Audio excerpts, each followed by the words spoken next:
Greetings to you and to the viewers at the outset. No one can say today what alliances can happen.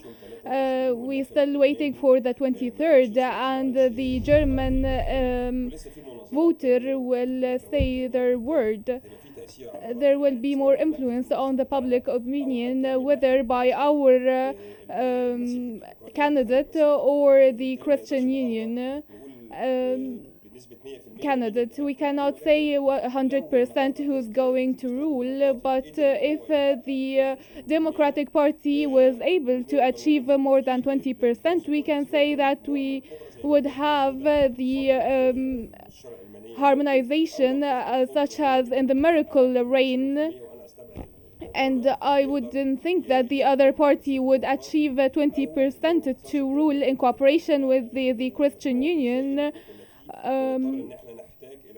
We would actually have, in this case, to have three parties ruling: the Christian, the Greens, and the Communist Party. If they agree after the election on a unified program to set common goals and objectives that are stated in their election campaigns. If they were not able to reach such agreement, we will face more political issues that we would need more than three political parties, maybe four or five, to form the 50% plus one, which will be very difficult to form a government or to reach the concept of minority government, which is less than 50% votes, which will be very difficult to rule a country such as Germany, because in this case the ruling party or the ruling chancellor would have actually to consult and negotiate each time with different political parties to achieve the number of votes he wants. These are the solutions, the probable ones, but I cannot tell you anything before the 23rd. I think that all political parties today are running for elections. They are running to rule, but there are a lot of conflicts that we witnessed during the elections by the election campaign, and the biggest beneficiary today is the alternative party, which is a far right party, and they are the most benefiting from the political tension. We have seen, due to the differences between parties, Friedrich Schmerz came with an illegal and non-constitutional amendment, and he knew that the democratic parties would refuse this, so he took this step that we call in the street as he's testing the waters to achieve a majority. And we have been witnessing demonstrations and protests in all the German streets with tens of thousands of protesters actually against the amendments, and he wanted actually to test the streets if they're going to respond negatively or positively to his decisions, as he was hoping that after the elections, if he was not able to reach an agreement with the democratic parties, that he could actually form a government in cooperation with the far-right alternative party, which was met by a rejection, and his popularity declined according to surveys, and even in yesterday's debate we've seen as a survey who was better during the debate. Mr. Shamia, in the recent debate between Scholz and Merz, we saw significant differences in their approach to both domestic and foreign policy. How do you think, sir, these differences will affect the political alliances that will emerge after the 2025 elections?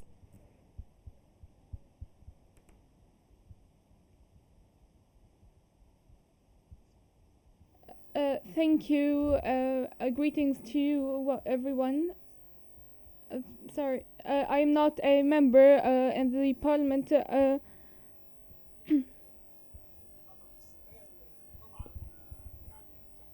Of course, the alliances, as stated by my colleague, it is really hard to actually expect clearly what's going to happen out of the next election. There is the alternative party is making a lot of progress recently, which is unprecedented, and he thus will be on the account of the traditional parties. There is a decline for the CDU, as we have seen,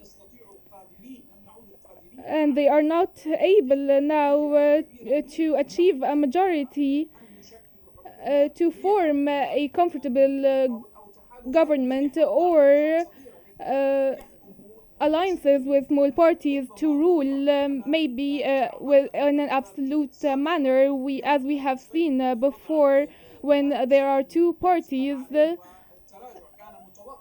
um, conflicting like this.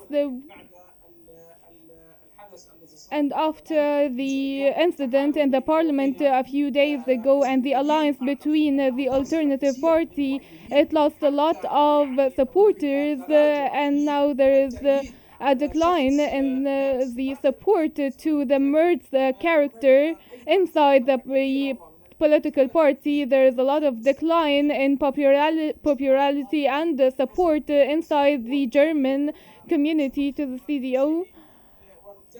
And if there are alliances that might happen later on away from the alternative party, there will be between the traditional parties, the CDU and the SPD, and they will be able to form a major majority to also form an alliance to another party. But this is very difficult and challenging.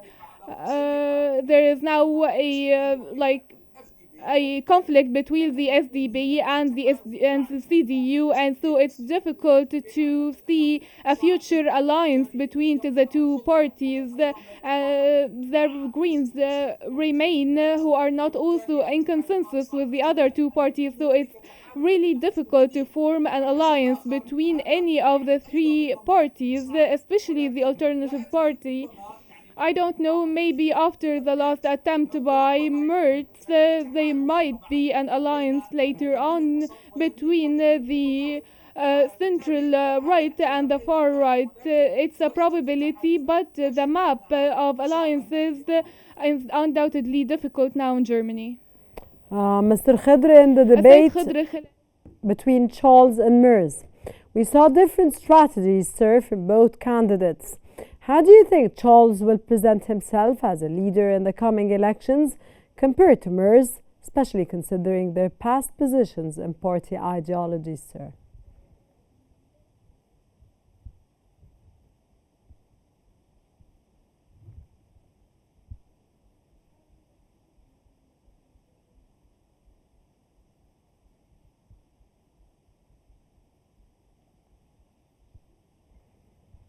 In the debate between Charles and Merz, we saw different strategies for both candidates. How do you think Charles will present himself as a leader in the coming elections compared to Merz, especially considering their past positions and party ideologies?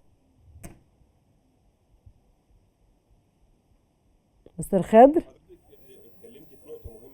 You raised a very important point, which is how Scholz introduces himself as a better candidate.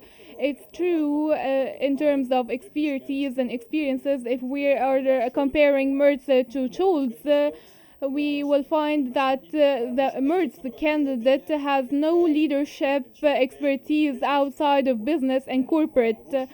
He has never assumed an office as a mayor or a head of a county or even a minister. He has never had a political role, even though his party assumed office in Germany for a long time during Merkel terms, but he was not assigned to any leadership role.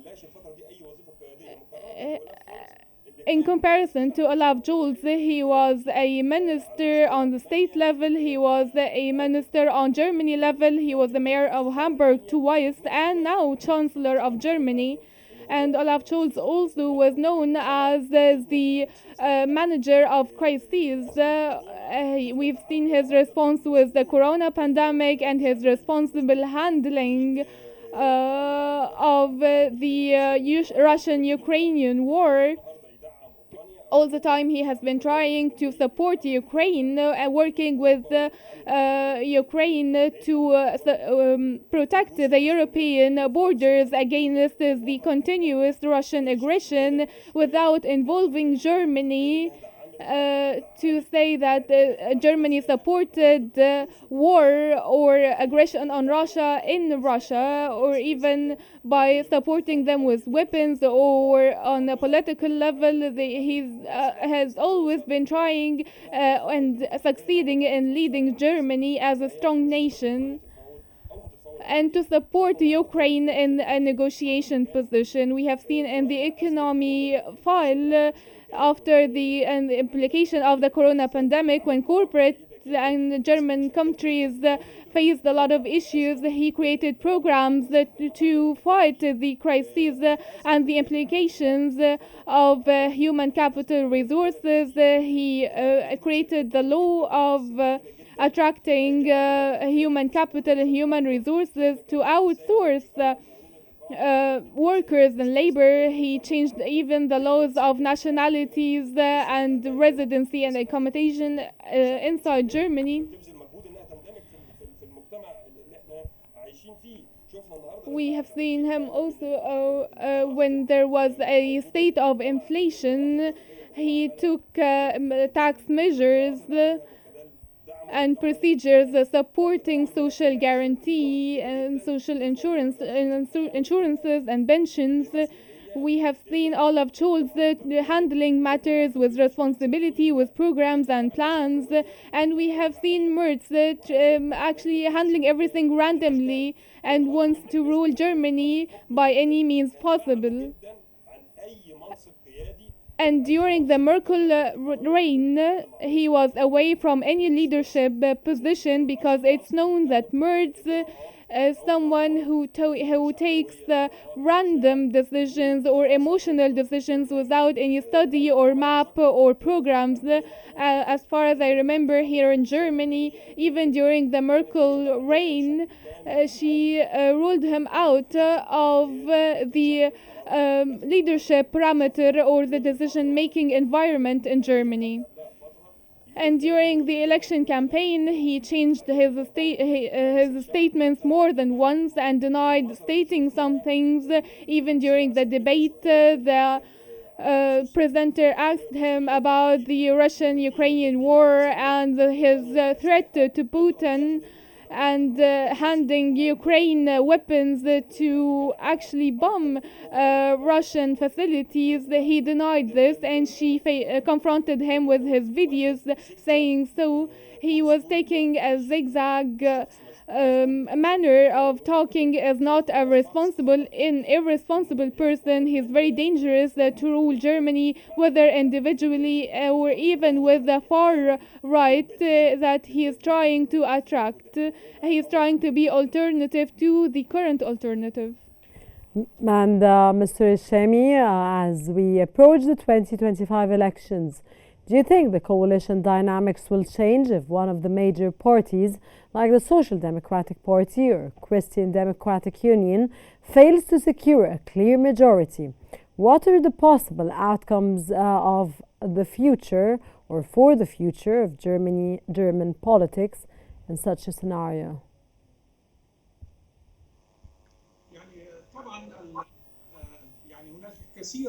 I think there are a lot of things that might happen. I think today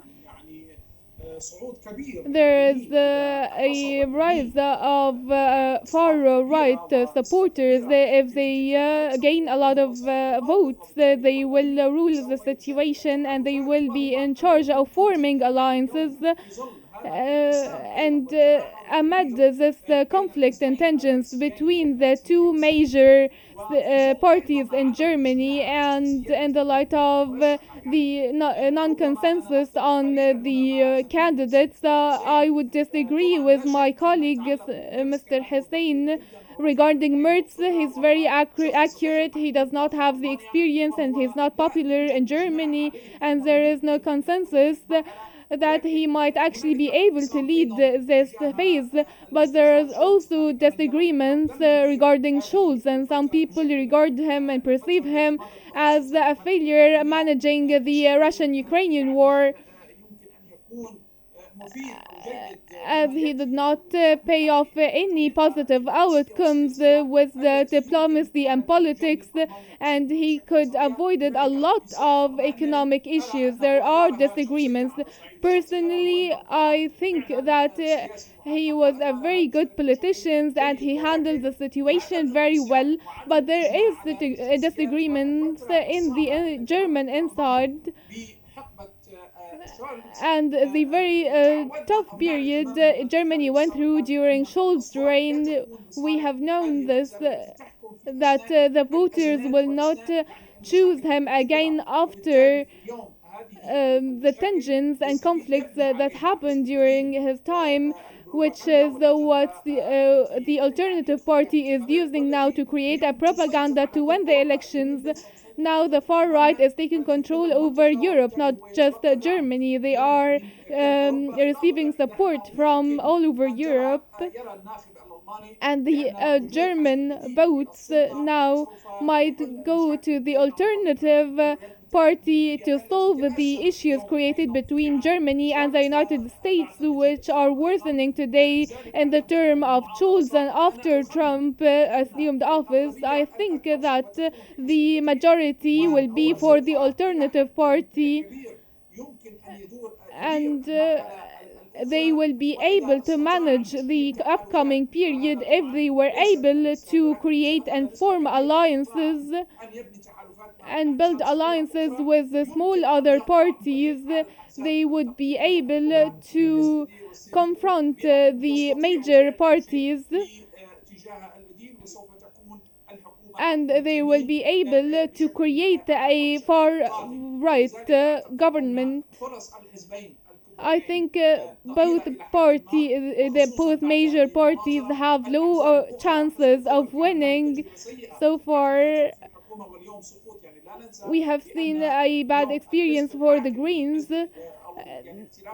Today, the ruling alliance received a defeat, and we see an early election due to the government failure.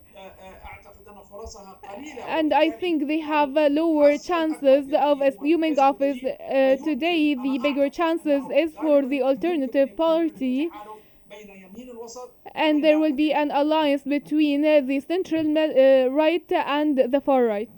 Mr. Khidr, the potential for alliances such as Kenya or Jamaica has been discussed frequently. What impact do you think these alliances will have on Germany's future foreign policy, sir?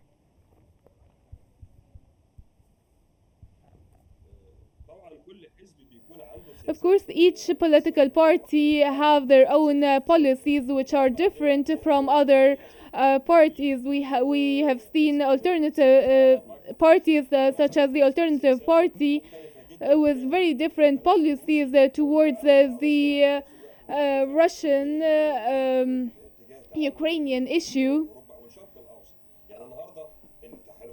Today, the alliances that are going to be formed will determine the foreign policy of Germany.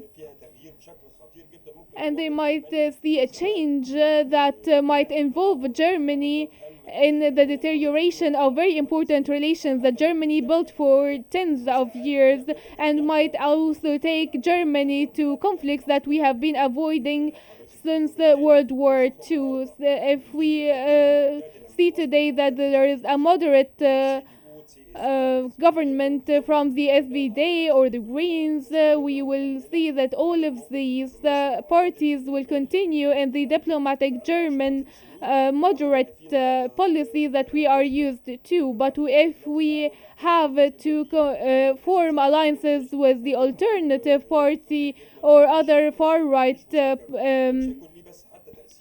parties that will not only influence the Germany foreign policy, but also direct influence to the strong German economy and the strong German industry that have lasted for several years. We have seen the German government with its political internal tensions, which led to the early election held in February. This government was able to form a support fund for the first time since World War II to prep the German army to defend the interests of Germany and Europe, and we will see that the other parties are against such moves.